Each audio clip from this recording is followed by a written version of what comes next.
menyampaikan hasil dari turnamen yang sudah berlangsung sejak awal Maret lalu kini resmi rampung dengan komunitas PS Palembang keluar sebagai juara pertama.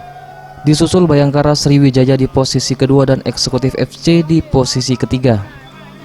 Dengan selesainya turnamen ini, Ratu Dewa selaku Presiden klub PS Palembang berterima kasih kepada semua pihak yang sudah menyukseskan turnamen kali ini, terkhusus bagi dan Lanut Sri Mulyono Herlambang Kolonel Penerbang Hermawan Widianto. Selain itu, dengan antusias dari para peserta dalam turnamen ini, selain akan menjadi agenda rutin, pihaknya juga akan menggelar turnamen serupa untuk usia dini sebagai langkah pembinaan talenta muda, di mana turnamen All Star kali ini juga bertujuan memotivasi para pemain muda. Dan ini secara rutin setiap tahun kita akan adakan, dan satu hal yang penting ini adalah satu ajang silaturahmi pada talenta-talenta pemain yang lama.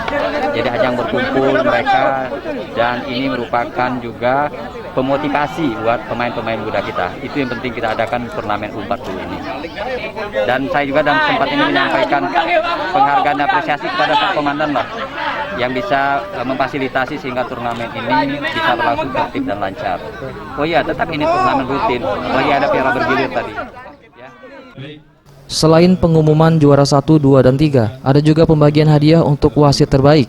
Adi dari Bayangkara Sriwijaya sebagai pemain terbaik, Reno dari komunitas PS Palembang sebagai top skor, Ali Hanafia dari komunitas PS Palembang sebagai kiper terbaik, dan Sunari dari Bayangkara Sriwijaya sebagai pelatih terbaik. Eza PM, Sriwijaya TV.